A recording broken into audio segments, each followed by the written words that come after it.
Welcome back to EP, where it is time now for us to join up with Sean. He's here to tell us all about the indie horror flick, The Collapse.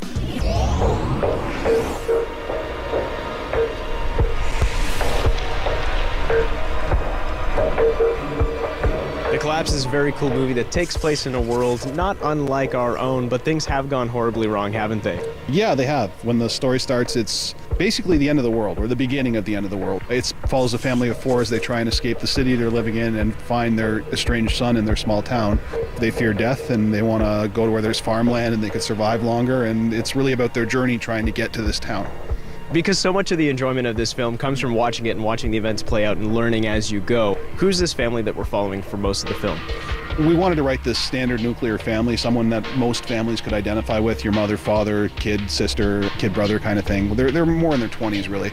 But because they're your standard family, it's like that David Lynch approach where there's always something a little dark below the surface. There's a history of estrangement and dysfunction, and that comes to the surface as they're trying to survive.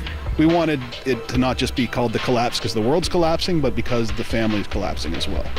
With a film like this, it's kind of survival horror. It's also very suspense thriller. You don't really think of these films taking place in the daytime, but so much of it does. So what was your reasoning for that?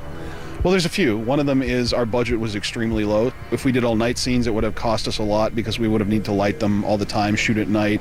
It becomes a real hassle for the crew, but also because in reality, there's so many horror movies where it's just like someone's running away in the dark and you can barely see them. We were shooting on these massive forest locations where the trees themselves, they're so deep back that it's just this creepy other world almost. So we wanted to show that. We wanted to be able to show in the daylight how something could be out there, how even in the daylight things aren't safe, especially at the end of the world.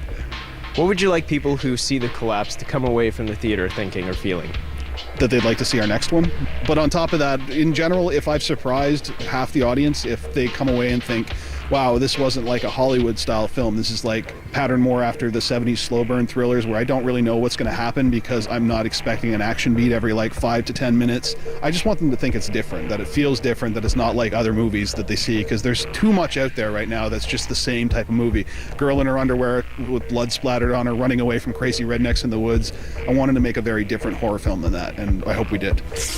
The Collapse is now playing on the Super Channel through to July 5th and also playing in select theaters across Canada. For those of you in the U.S., you can check out the U.S. premiere at Fangoria.